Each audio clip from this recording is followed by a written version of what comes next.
આજનો માણસ મા બાપની કદર ત્યારે કરે છે જ્યારે તેઓ ચાલ્યા જાય છે, જ્યારે હતા ત્યારે સમય નહોતો, જ્યારે ગયા ત્યારે આંસુ છે. માં રોજ ફોન કરે ત્યારે કહે છે બિઝી છું, પણ મિત્રનો ફોન આવે તો કલાકો વાત કરે છે. બાપ કાંઈ સમજાવવા બેસે ત્યારે જૂના વિચારો છે કહીને ઉઠી જાય છે, પણ યુટ્યુબ પર અજાણ્યાની વાત કલાકો સાંભળે છે. માં ભૂખ્યા રહીને દીકરાને ભણાવે છે, દીકરો ભણીને શહેરમાં જાય છે અને ભૂલી જાય છે.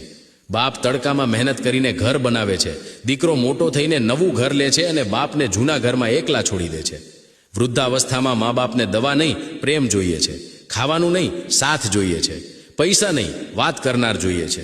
પણ દીકરો એટીએમની જેમ પૈસા મોકલે છે અને સમજે છે કે ફરજ બજાવી. મા બાપ ઓશિકે મોઢું છુપાવીને રડે છે અને દીકરો સોશિયલ મીડિયા પર બેસ્ટ પેરેન્ટ્સ લખીને પોસ્ટ કરે છે. ઘરડા ઘર ભરાઈ રહ્યા છે, ઘર ખાલી થઈ રહ્યા છે. મા બાપની આંખોમાં જે ઉદાસી છે તે કોઈ પૈસાથી નથી ભરાતી. તેઓ કંઈ નથી માંગતા, માત્ર થોડો સમય માંગે છે, થોડો પ્રેમ માંગે છે, થોડું અપનાપણું માંગે છે. અને આ આપવામાં આપણે કંજૂસ થઈ ગયા છીએ. જે દિવસે તેઓ ચાલ્યા જશે તે દિવસે ગમે તેટલું રડો, ગમે તેટલો પસ્તાવો કરો, પણ તે પળ પાછી નહીં આવે.